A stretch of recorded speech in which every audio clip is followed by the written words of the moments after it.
Boa noite, eu sou Maria Eduarda. Eu sou a Caroline. E viemos apresentar a nossa TCC da disciplina de Biologia Celular do curso de Ciências Biológicas e Licenciatura da UFSC, cujo tema é micróglia, célula imunológica do sistema nervoso central.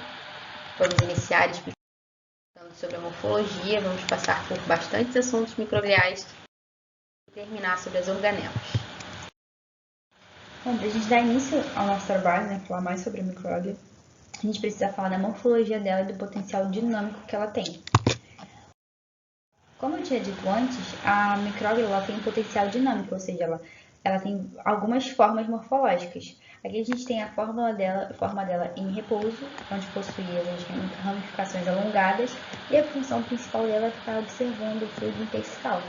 E assim que essa fórmula em repouso, ela consegue retrair esses ramos e se transformar na micróglia ativada, que é também conhecida como micróglia ameboide. Essa micróglia ameboide, ela é a morfologia principal que a gente julga da micróglia, porque ela é a responsável por realizar a principal função, que é a fagocitose. Ela age como macrógrafo e remove as células mortas presentes no sistema nervoso central, enfim. Aí a gente entra nas funções microgliais, no papel da micróglia dentro do sistema nervoso central. Diferente das outras células do sistema nervoso, a micróglia ela tem o seu desenvolvimento no saco vitelino. E assim ela vai para o sistema nervoso e começa a sua jornada pelo sistema nervoso central. Como foi citado anteriormente, como eu estava falando, a principal função da célula da micróglia é a fagocitose. Aqui a gente tem uma célula realizando a fagocitose, que a gente tem a membrana plasmática, o núcleo interfásico e os lisossomos. Os lisossomos eles são as organelas responsáveis pela digestão celular. A fagocitose ela faz parte do transporte de vesícula e ela é realizada através do gasto de energia, no processo ativo. Ela consiste em ela realiza ela engloba uma partícula externa, seja essa partícula um vírus, uma bactéria, enfim. E ao englobar essa partícula, ela engole a partícula para dentro da célula, assim como ocorre na micróglia ameboide, ela se move até a partícula externa, engloba e transforma essa partícula em uma partícula menor. Ela transforma essa partícula em detritos, para que ocorra a digestão mais fácil dessa partícula, desse vírus ou bactéria, enfim. Só que quando essa partícula é digerida, ocorre essa bolsa de resíduos e a célula precisa expulsar essa bolsa para fora dela. Ela vai para sua membrana, que é chamada deslocamento da bolsa com resíduos até a periferia da célula. Esse processo de deslocamento é chamado como plasmocitose, que é esse processo de exocitose. A célula ela remove de dentro de si e joga para fora dela mesma. A gente vai falar um pouquinho sobre a plasticidade microglial, o seu potencial de poda, o seu potencial de remodelação neuronal. Esse processo foi confirmado através de um experimento feito em 2005 por Axel Nimmerjan. Ele é um cientista que lesionou propositalmente o neurônio de um camundongo e logo que ele fez essa lesão, a micróglia junto com seu receptor CX3CR1, que a gente vai estar conversando mais sobre ele, foi direto para cima dessa lesão e ela fagocitou a parte desse neurônio lesionado. Então foi confirmado esse potencial da micróglia de interferir em neurônios, em axônios acometidos de alguma lesão. Ela também, no período de neurogênese, ela faz a diferenciação neuronal de muitas células. Ela também, como a Carol citou, partes de células neuronais que sofreram apoptose, excessos de sinapses, excessos de conexões. É tudo função da micróglia. Então, a micróglia nessa interação com o neurônio é uma função que vale a pena a gente comentar e sempre desenvolver mais estudos sobre porque é uma função muito importante dela. Mas como que a micróglia sabe, onde ela deve agir, que neurônio ela deve chegar, o que ficou acometido de algum problema? Através do que a gente chama de cascata de sinalização. que é formada por um conjunto de moléculas que a gente chama conjunto de complemento. E a molécula inicial dessa cascata de sinalização é a C1q. Essa molécula, quando ela é ativada, ela ativa uma chuva de outras moléculas juntas. Essas moléculas todas servem para sinalizar o CR1, que vai estar ali na membrana da micróglia, esperando os sinais chegarem para saber onde que a micróglia tem que ir. Então, essa cascata de sinalização, se acontece qualquer problema, se acontece qualquer falha em alguma parte dele, toda a função microglial é afetada, porque a micróglia não vai receber o sinal de onde ela deve ir e o que ela deve fazer, tanto para fazer uma fagocitose, quanto para fazer uma poda sináptica, enfim. Outra função muito importante da micróglia, ela age em lugares que estão inflamados, né? Então, qual é a função da micróglia? Ela está em repouso, que é a figurinha azul, e ela capta, através de seus receptores purinergéticos, a presença de padrões, a gente chama de padrões moleculares, que estão invadindo o parênquima cerebral, que pode ser tanto PAMPs, que a gente chama esse padrão molecular, que são esses padrões formados por lipossacarídeos, tá? Açúcares tóxicos, eles são relacionados a patógenos, ou padrões moleculares DAMPs, relacionados a lesões e danos, que também podem sinalizar a sua chegada, e a micróglia identifica. E quando ela é identificada, ela pode ser ativada, excitada de duas formas. Por lipossacarídeos ou por outras quimiocinas, como IL-4 e IL-3. E essas excitações diferentes vão gerar micróglias diferentes. Uma micróglia pró-inflamatória, liberando quimiocinas, liberando substâncias reativas ao oxigênio, que é essa abreviaçãozinha ali. Enfim. Ou ela pode se tornar uma micróglia anti-inflamatória. Essa micróglia aqui, ela libera citocina e IL-10, que ela vai inibir a função da micróglia pró-inflamatória. Vale lembrar que o potencial de liberar quimiocinas só é possível na micróglia ameboide, na micróglia reativa, né? E por fim, outra função que não tem como a gente não explicar é que é a apresentação de antígenos. Quando a Carol comentou da fagocitose, de sobrar aqueles detritos dentro da micróglia, em algum momento ela precisa expulsá-los. Como que ela faz essa expulsão? Ela apresenta esses materiais em sua superfície membranar, e vale a pena a gente lembrar que antígeno é toda substância que eu vou poder expor na minha membrana e vai ser reconhecido por uma célula imunológica. Então, esses antígenos são colocados aqui, são reconhecidos pelos linfócitos T, que sinalizam aos linfócitos B a produção de anticorpos que se encaixam perfeitamente no antígeno, assim como um códon no anticódon. Ele tem um encaixe perfeito. Então, essa é outra função importante da micróglia, a apresentação de antígeno para o meio externo. Explicando um pouquinho sobre proteínas de membrana, vamos entrar agora na proteína priônica. Proteína priônica, quando a gente fala, a gente lembra das doenças neurodegenerativas causadas pela proteína prion. Mas essa prion que todo mundo fala é, na verdade, uma isoforma alterada por causa de um emaranhado na sua estrutura natural, que causa a PRPSC. Essa, sim, não é boa e a micróglia não expressa, ela realmente causa doenças. A que é expressa pela micróglia é a prion normal, expressa principalmente no início da neurogênese, porque ela ajuda na diferenciação neuronal, ela tem um papel muito importante, então, nesse período, os níveis estão muito mais altos, tá? Os níveis dessa prion. E essa PRPC, ela também auxilia na fagocitose, que é uma função principal da micróglia, então é comum que várias proteínas auxiliem nisso. E a função principal é que a proteína prion, ela torna a micróglia muito mais sensível à ativação, principalmente à ativação de LPS, tá? Então, ela fica muito mais sensível a essa ativação, ela consegue perceber com mais facilidade. Então, é importante, para a mediação de todas as suas outras funções, a presença da proteína priônica. Bom, e dentro dessas proteínas de membrana que foi citado, a gente tem a proteína de MHC, né, que é uma glicoproteína, e ela está ali responsável pela individualidade celular. Essa proteína, ela está presente ali na apresentação dos antígenos, que a Duda já explicou anteriormente, enfim. A proteína de MHC, ela tem duas classes. Essa daqui é a proteína de MHC de classe 1, e ela possui... essa proteína de classe 1 aqui, os genes que são responsáveis por codificar elas são os genes HA, LA, A ao G, né? São os antígenos de leucócitos humanos. E a proteína MHC de classe 2 tem os genes responsáveis por codificar, são os genes HLA, D. Então, são os genes que diferenciam essas proteínas uma das outras. Agora a gente vai comentar sobre a fractalcina. A fractalcina, ela é uma quimiocina que tem um receptor microglial chamado CX3CR1. A sua função, ela é principal na reação neurônio-micróglia, tá?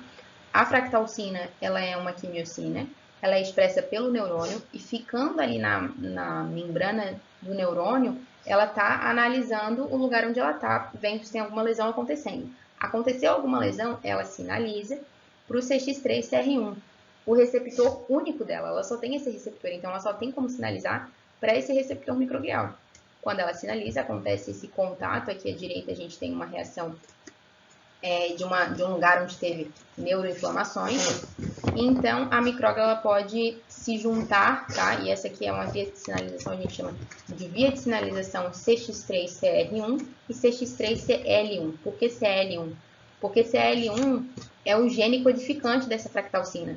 Então, é comum que alguns artigos indiquem esse como sendo sinônimo, tá?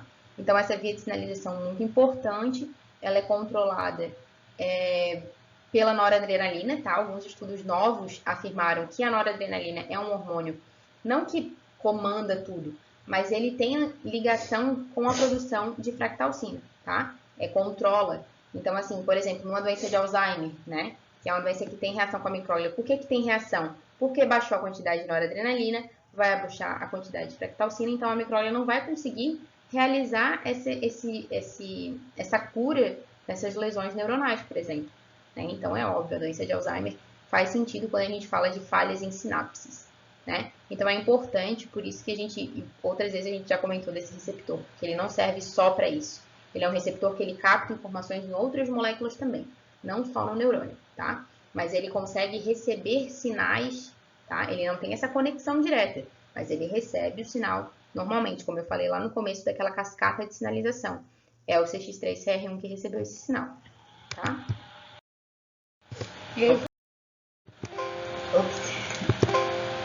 Enfim, e aí a gente entra no núcleo interfásico, né? Nas codificações das proteínas.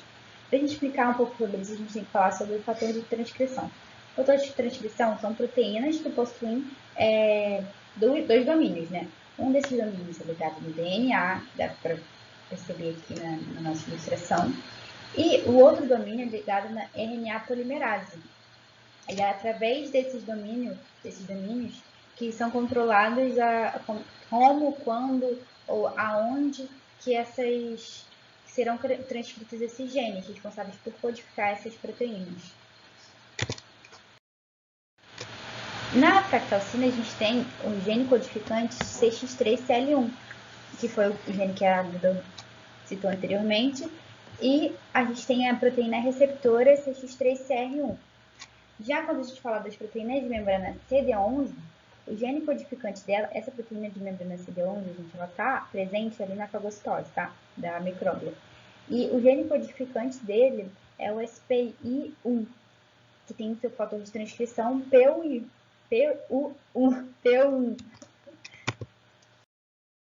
Aqui a gente tem uma imagem do gene codificante CX3CL1, também conhecido como a proteína fractalcina. E a gente tem aqui o gene codificante da proteína CD11, proteína presente na realização da fagocitose microglial, né? Esse gene SPI1. E nós entramos nas organelas microgliais. A gente fala das organelas microgliais, né? Falar sobre o retículo endoplasmático. A gente tem que lembrar que o retículo endoplasmático ele tem duas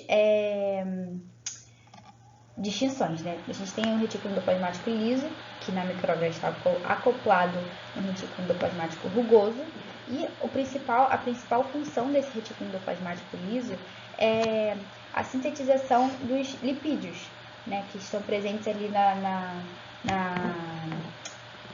estão presentes ali na formação dos lipopolissacarídeos, né? Que são compostos por antígenos, núcleos e lipídios.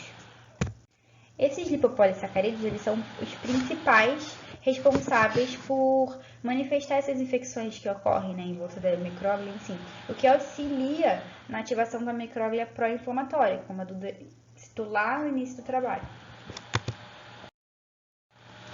O retículo endoplasmático rugoso, ele tem a função dele, né, é esse metabolismo de proteínas, né, a função dele é sintetizar essas proteínas.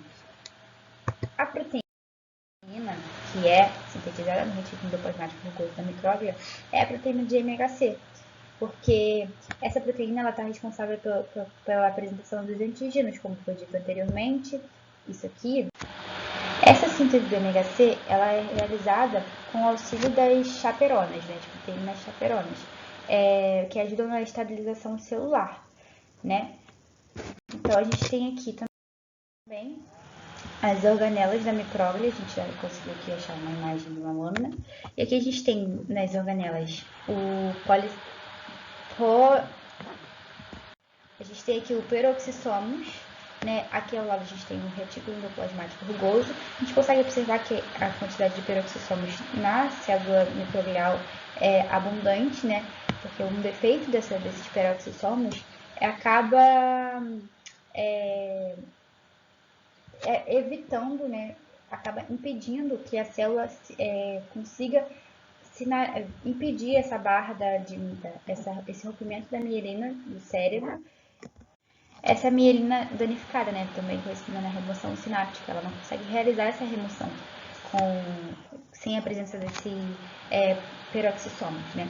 Então, a gente pode dizer que altas são produzidas nos ribossomos livres, enfim.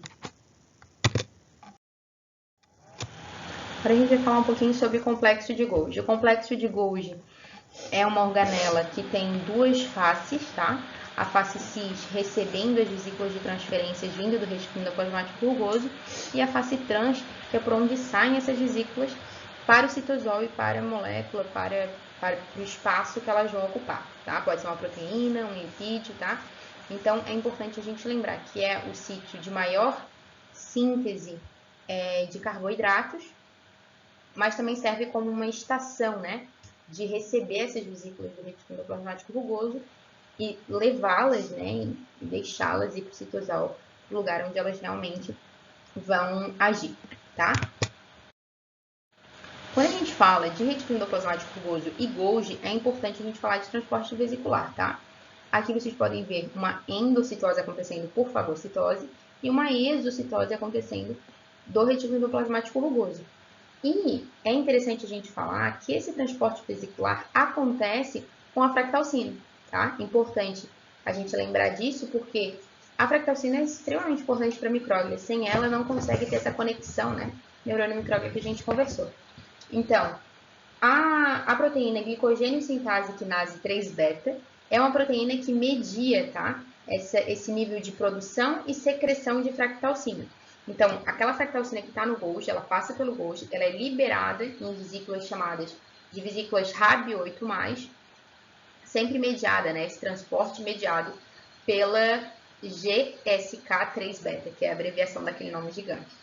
Mas, enfim, é só interessante falar disso para relacionar com a nossa proteína principal, que também passa pelo Golgi, tem transporte vesicular, então é interessante a gente conversar. Aqui a gente tem uma imagem de lâmina, né? Mostrando a face cis do Golgi. Aqui a gente tem os elementos de transição, né? Que são essas vesículas. Tem o núcleo e aqui o retículo endoplasmático rugoso, né? Então, essa imagem está vindo nessa direção, trazendo essas vesículas do rugoso para o Golgi e depois para sair pela face trans, ok? Agora a gente vai falar um pouquinho sobre citoesqueleto. Infelizmente, a gente não conseguiu uma foto do citoesqueleto microglial, mas aqui a gente tem um citoesqueleto de actina, que é o citoesqueleto que a micróglia tem, tá? Esse conjunto de fibras, de túbulos, garantem à micróglia uma dinâmica que ela precisa ter, né? Porque a gente conversou dessa morfologia microglial, como ela muda com frequência, então é importante que essas fibras sejam de actina, tá?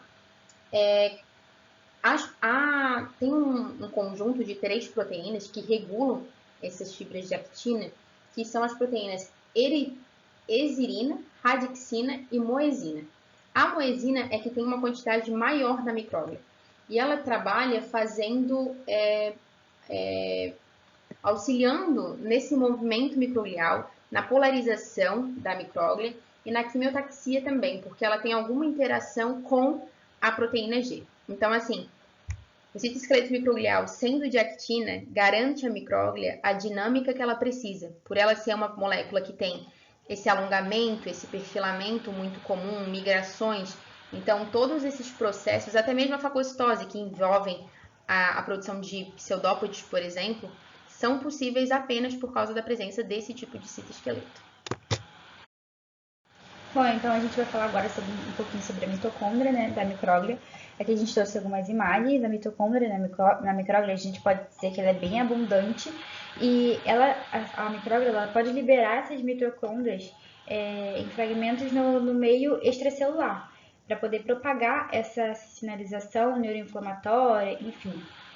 E essas mitocôndrias, elas possuem um potencial de membrana que pode preservar a capacidade de energia no meio celular, enfim.